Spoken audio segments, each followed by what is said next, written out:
राधे राधे। तो भगवान ने उस लीला के माध्यम से ज्ञान को बढ़ाया। आज भगवान हो गए हैं 9 वर्ष के। प्रेम से कहिए श्री राधे। और रोज तो माँ श्रृंगार करती थी भगवान का, लेकिन आज भगवान ने अपना श्रृंगार स्वयं किया। भगवान सबसे पहले संध्या के समय, शाम के समय भगवान ने अपने कक्ष की खिड़की को खोला। भाव से कहिए राधे राधे। तो भगवान की दृष्टि खिड़की खुलते ही बाहर गई। तो बाहर क्या है? कार्तिके पूर्णायाम तु कृत्वा वीरासमंडलम भगवान पिता रात्रि शरदोत्फुल्ल मल्लिका। भगवान अपिता रात्रि शरदोत्फुल्ल मल्लिका। भगवान ने जब बाहर देखा तो भगवान की दृष्टि आकाश की ओर गई। और आकाश में क्या देखते हैं? चंद्रमा पूरा है। आज पूर्णिमा है, और पूर्णिमा भी कौन सी? शरद ऋतु की पूर्णिमा। भगवान को याद आया आज तो वही पूर्णिमा है जब मैंने गोपियों को पति रूप में दर्शन देने का वादा किया था। आज तो वही रात्रि है। तो वीक्षम रंतु मनश्चक्रे योग मायामुपाश्रितः। भगवान ने योग माया को आग्रह किया, और योग माया ने जो है भगवान का ऐसा रूप बनाया, ऐसा रूप बनाया कि आज भगवान ने स्वयं श्रृंगार किया। अब देखिए भगवान जब श्रृंगार करते हैं तो क्या पहना है भगवान ने? सबसे पहले भगवान ने पीली धोती को पहना, उसके ऊपर पीली बगलबंदी पहनी, मस्तक पर मलिया गिर चंदन, केसर तिलक लगाया, मोर मुकुट हाथों में कुंडल, इत्र खूब झलकाया। फूलों की माला पहनी, और जो सर पर मुकुट रखा उस मुकुट के ऊपर मोर का पंख लगाया। प्रेम से कहिए श्री राधे, भाव से कहिए श्री राधे। अब देखो मोर का ही पंख क्यों लगाया भगवान ने? भगवान का वाहन है गरुड़, गरुड़ का पंख भी लगा सकते हैं। और बहुत से कथा को सुना रहे हैं सुत, तोता, तोते का पंख भी लगा सकते हैं, लेकिन मोर का ही पंख लगाया, क्योंकि मोर इस संसार का एक ऐसा प्राणी है जो काम वासना से मुक्त है। कहते हैं कि मोर जब नाचता है तो अपने पैरों को देख करके रोता है कि मैं पूरा शरीर मेरा इतना सुंदर है, लेकिन पैर मेरे कितने गंदे हैं।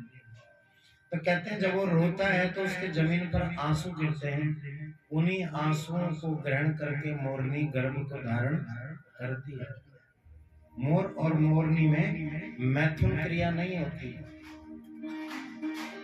इसलिए मोर एक ऐसा प्राणी है जो काम वासना से रहित है। इसलिए आज भगवान गोपियों के साथ जो रास कर रहे हैं उसमें काम बिल्कुल भी नहीं है, काम भावना बिल्कुल भी नहीं है। और भगवान कहते हैं कि जो जीव काम वासना को छोड़ करके मेरे निकट आता है मैं उसे अपने पैरों से उठाकर अपने सर पे बिठा के रखता हूँ। जो प्राणी काम वासना से मुक्त होकर मेरी शरण में आता है मैं उसे अपने सर पर उठाकर रखता हूँ।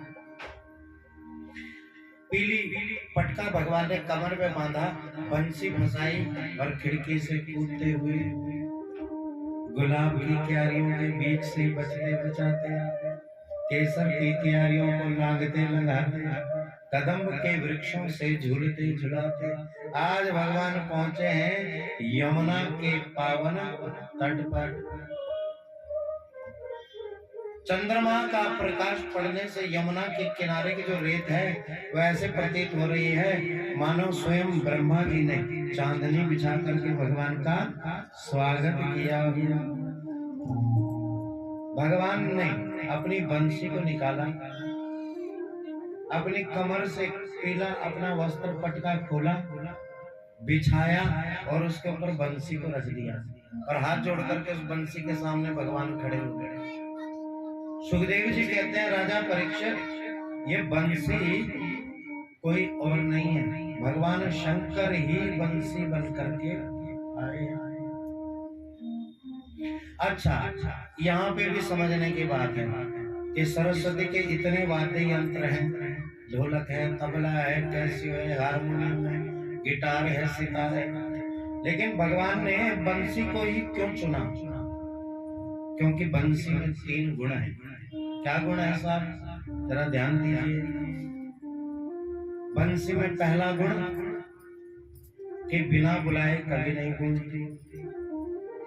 जब ठाकुर जी चाहेंगे तभी बोलेगी। इसलिए भगवान के भक्त को कैसा होना चाहिए? बिना बुलाए नहीं बोलना चाहिए। बंसी के अंदर दूसरा गुण, पहले तो बिना बुलाए बोलेगी नहीं, और जब भी बोलेगी तो मीठा ही बोलेगी। ऐसी वाणी बोली मन का आपा कोई, औरन को शीतल करे और आप शीतल हुए। कैसी वाणी बोलनी चाहिए? औरों को भी शीतलता मिले और अपने आप को। लेकिन आजकल इसका उल्टा है। ऐसी वाणी बोली कि झटपट झगड़ा होए, और उससे कुछ ना बोलिए जो हमसे तगड़ा होए। मतलब हमें पचका देगा। तो बंसी के अंदर दूसरा गुण कि जब भी बोलती है मीठा ही बोलती है, और बंसी के अंदर तीसरा गुण कि ना जाने कितने कष्टों के बाद ये बंसी भगवान के अधरों पर आती है। पहले बांस उगता है, फिर उस बांस को हथियार से काटा जाता है, फिर गर्म लोहे से उसमें छिद्र किए जाते हैं। जो बांस गर्म लोहे के छिद्र गर्मी को सह गया वो बंसी बन गया, और जो फट गया वो बेकार हो गया। तो ऐसे ही भक्त है। भक्त की भी परीक्षाएं होती है भगवान के पास पहुंचने में। लोग ना एक प्रश्न करते हैं, कई जगह कथाएं हम करते हैं तो लोग ना प्रश्न करते हैं। तो एक जगह मैं कथा कर रहा था तो वहां किसी ने प्रश्न किया कि हमने एक चीज देखा है, जो भगवान का जैसा भक्त होता है वो उतना ही दुखी होता है। और प्रश्न भी ठीक है। ये माता जी ने मुझसे किया, तो माता जी को मैंने कहा, माता जी एक चीज बताओ, जैसे जैसे बच्चा बड़ी क्लास में जाता है उसके सामने पढ़ाई में परिस्थितियां उतनी विकट आती हैं। जैसे जैसे बच्चा बड़ी क्लास में जाता है वैसे वैसे परीक्षाएं कठिन कठिन होती रहती है। उसी प्रकार से भक्ति की पराकाष्ठा है। भक्ति जैसे जैसे बढ़ती है चरम सीमा पर जाती है, कठिनाइयां आती है, लेकिन जब परीक्षा में हम उत्तीर्ण होते हैं तब कितनी प्रसन्नता होती है। सारे साल भर की मेहनत हमें याद नहीं रहती, लेकिन वो जो रिजल्ट आता है वो टॉप का रिजल्ट आता है, वो गजब का रिजल्ट आता है।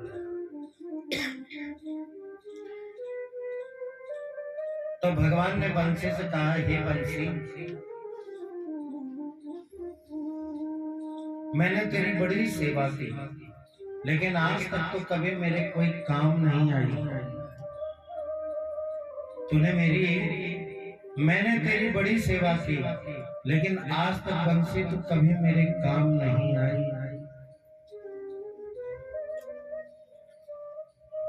बंसी कहने लगी, वाह प्यारे, जरा मैं भी तो सुनूं कि तुमने मेरी क्या सेवा की है।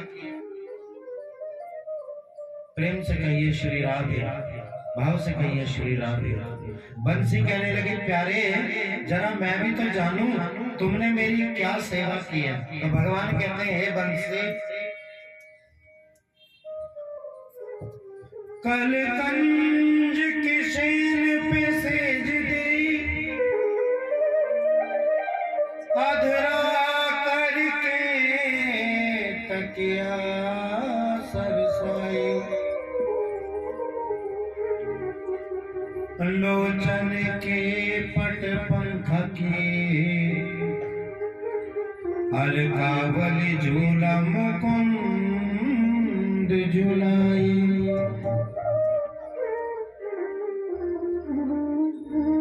श्वासन में मनुहार करी, अंगुरी पंग चापत लाड लड़ाई।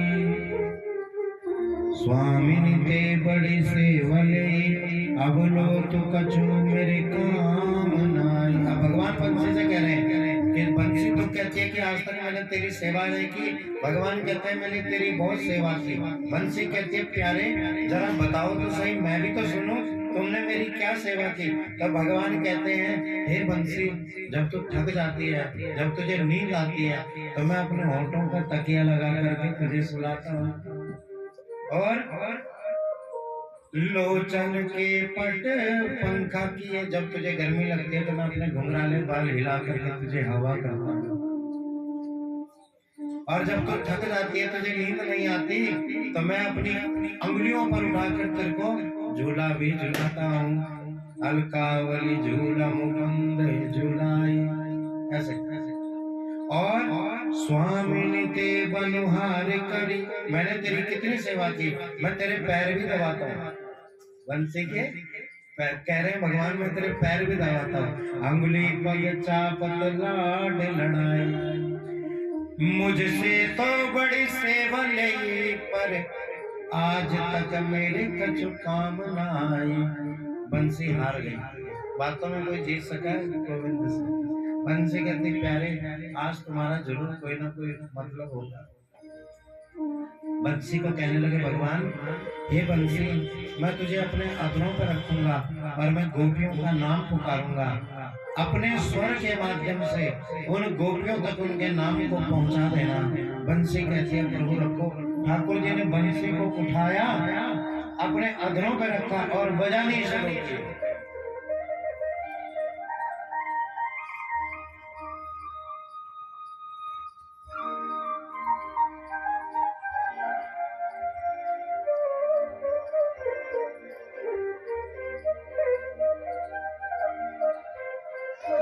और क्या कहा, हे राधे वृषभानु भूप तनये, हे पूर्ण चंद्रानने,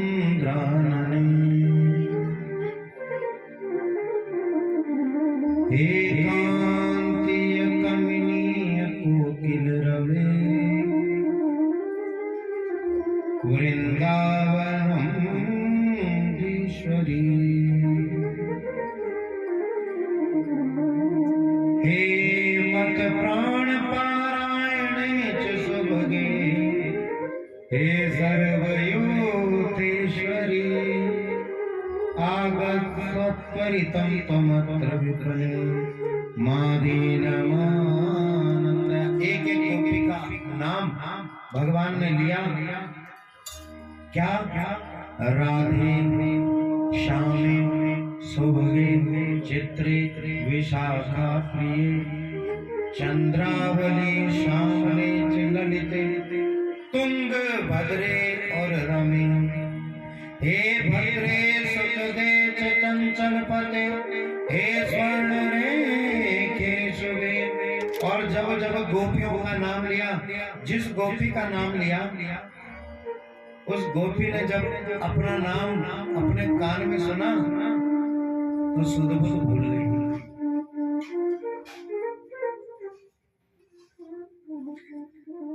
एक गोपी गाय का दूध निकाल रही थी और जैसे उसके कान में आवाज पड़ी रेखा, नीचे बर्तन रखते हैं ना दूध के लिए, तो रखना ही भूल गई। सबरो दूध वह भूमि में डोल गया।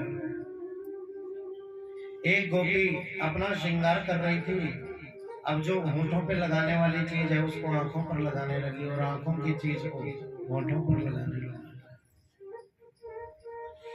ऐसी बंसी बजाई शाम ने, मेरी सुध बिसराई शाम ने। अरे दाल में दूध, एक गोपी दाल बना रही थी, उसमें पानी डालने के लिए दूध डाल दिया। अरे दाल में दूध, अंगार में चावल, साग बगारत पार में डारो, और अरे खीर में नून मिलाए गई। खीर में क्या डाला जाता है? चीनी, लेकिन ऐसी से दूध भूल गई, नमक का डब्बा पलट दिया। अरे खीर में नून मिलाए गई और पानी भरते हैं पात्र पड़ायो। एक गोपी का पति आया, बोला हाथ धुला दे। पानी हाथों में डालने लगते हैं, वो सर में डाल दिया अपने पति को। अरे हाथ धुलावत फोड़ खड़ा, रुकवे की सुनी जैसे खाए को करो। ऐसी नारिन थे, पति कह रहे हैं कि ऐसी नारियों से तो बिना नारी के ठीक है। कोई अपने पति के सर में घड़ा फोड़ गई, कोई पैरों में घड़ा फोड़ गई और दौड़ पड़ी यमुना तट की ओर। पहुंची तो भगवान ने स्वागत किया। भगवान बोले स्वागतम। बड़े ध्यान से सुना, पतिव्रता नारी के लक्षण बताए इस कथा में। भगवान ने स्वागत किया। स्वागतम वो महाभागा प्रियम किम करवाणि वा ब्रज स्थानामयं गच्छेत् गुरुतागमन कारण।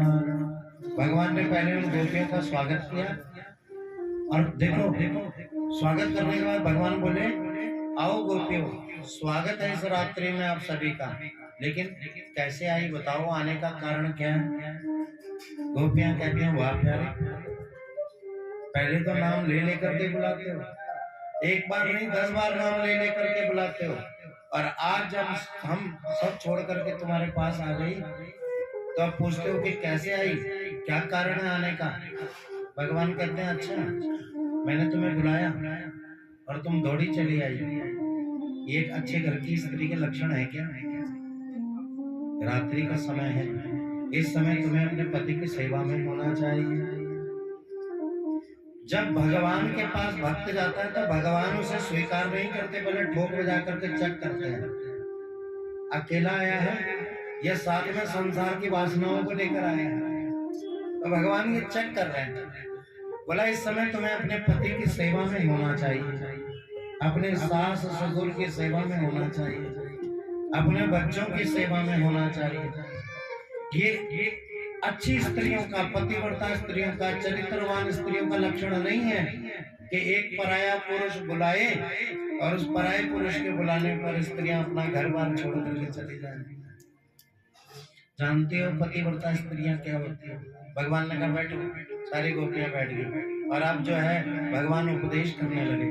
देवियों, तुमने जो किया है ठीक नहीं किया, सुनो मैं तुम्हें एक कथा सुनाता हूँ। भगवान बोले एक स्त्री है, पतिव्रता स्त्री है, उसका पति थक करके आया और आते ही नींद आ गई, और नींद जब आई तो बैठे बैठे पति सो गया और जो पति का सिर था वो पत्नी की गोद में आ गया। वहीं पर उस स्त्री का 2 वर्ष का बेटा खेल रहा है और खेलते खेलते खेलते वो बेटा अग्नि कुंड के पास चला गया। अब स्त्री अगर उठ करके अपने बच्चे को बचाती है तो पति की नींद टूट जाती है, पतिव्रता धर्म भंग हो जाता है। और अगर अपने पति के धर्म का पालन करती है तो पुत्र हाथ से चला जाता है। उस स्त्री ने अपने पति को ही धर्म मान करके वहां बैठी रही और देखते देखते उसका 2 वर्ष का वह बालक खेलते खेलते अग्नि कुंड में जा गिरा। 1 घंटे के बाद गोपियों उसके पति की नींद खुली, वह स्त्री दौड़ करके उस यज्ञ कुंड के पास गई तो क्या देखती है? पतिव्रता धर्म के फल स्वरूप उस हवन कुंड की, उस अग्नि कुंड की अग्नि चंदन के समान शीतल हो गई और वह शिशु उस अग्नि कुंड के अंदर भी खेल रहा है। ये होता है पतिव्रता धर्म। और मैंने तुम्हें बुलाया और तुम दौड़ करके चली आई। गोपियां कहती हैं हे कृष्ण, हम पढ़ी लिखी तो नहीं है, नहीं हमें तुम्हारे जैसी बातें आती हैं, तुम तो योगेश्वर हो, तुम तो नीतिज्ञ हो, कूटनीतिज्ञ हो, हम पढ़े लिखे नहीं है, हम साधारण से गांव के गवार है, अनपढ़ है, लेकिन ये छोटी मोटी कथाएं हम भी जानती हैं। बैठो तुम भी सुनो। अब गोपियां कथा का जवाब कथा से ही दे रही हैं। कह रही हैं कृष्ण, वही पतिव्रता स्त्री अपने पति की सेवा में मस्त रहती है, एक दिन उसका पति बाहर चला जाता है। पत्नी कहती है कि स्वामी आप तो जा रहे हैं, मैं किसकी पूजा करूंगी? तो पति अपनी पत्नी को अपनी फोटो देकर के चला जाता है, किस फोटो की पूजा करना है? आज कई वर्षों के बाद हे कृष्ण उसका पति लौट आया। अब आप बताओ कृष्ण, उस स्त्री का पति भी उसके सामने खड़ा है और पति की दी हुई फोटो भी सामने है, उस स्त्री को किसकी पूजा करनी चाहिए? भगवान बोले बड़ा साधारण सा उत्तर है, इसमें सोचना क्या है? जब असली पति सामने खड़ा है तो फिर फोटो की पूजा क्यों करनी? असली पति की करे। गोपियां कहती है वाह प्यारे तुमने न्याय कर दिया, असली पति तो आप हमारे हो, हमारे असली पति तो आप हो, प्राण पति। जिस पति को हम छोड़कर आए हैं वो तो जगत पति है। आज उसका साथ है, कल हो न हो, लेकिन आपका साथ तो जब हम नहीं थे तब भी था और जब हम नहीं रहेंगे तब भी रहेगा। मीराबाई ने क्या कहा? मीराबाई कहती है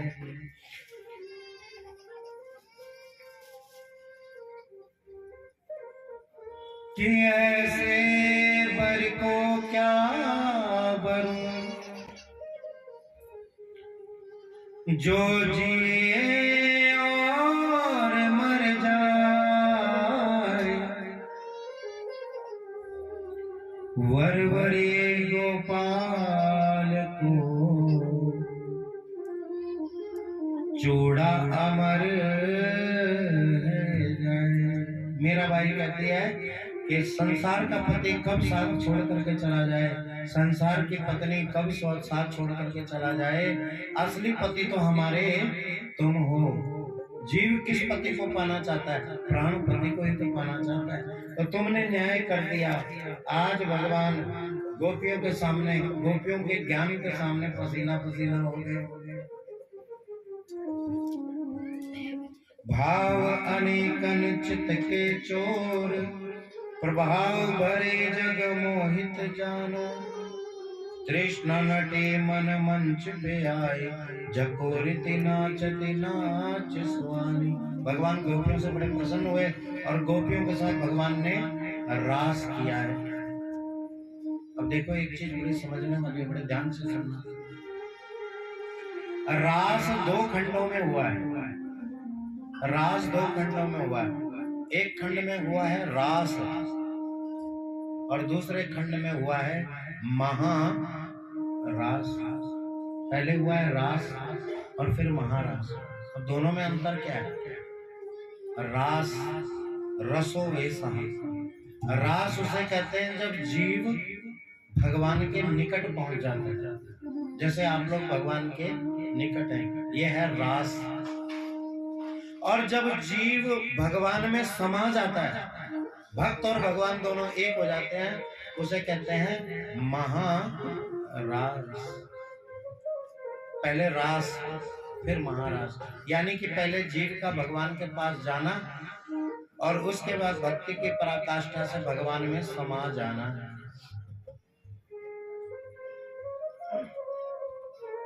दो चरणों में रास। पहले हुआ रास, एक एक गोपी संग, एक एक कृष्ण, एक एक गोपी संग, एक एक कृष्ण। बालिका तालिका ताललीलालया, संग संदर्शितो भ्रूतला विप्रमा। बातदा गीतदा तावदाना, स्वयं संजगो वेणुना देवकी नंदना। एक एक देवकी, एक एक देवकी का पुत्र और बीच में एक एक कृष्ण, एक एक कृष्ण, एक एक मध्य में कृष्ण राधा और चारों तरफ गोपियां घूम रही हैं। बालिका तालिका ताललीलालया, संग संदर्शितो भ्रूतला विप्रमा। तावदा गीतदा तावदाना, स्वयं संजगो वेणुना देवकी नंदना। अब जब गोपियां भगवान के चारों तरफ घूमने लगी तो गोपियों को अपने ऊपर हो गया अभिमान। गोपियों को अपने ऊपर क्या हो गया? बोलो ना, अभिमान हो गया। क्या अभिमान कि कृष्ण के ज्ञान को हमने धराशायी कर दिया, और जब आ जाए अभिमान तो वहां से खिसक जाते हैं। भगवान बोलो राधे राधे। गोपियों के मन में आया अभिमान और वहां से खिसक गए भगवान, बीच में से अंतर ध्यान हो गया। अब गोपियां दर दर ढूंढ रही हैं भगवान को, और क्या कह रही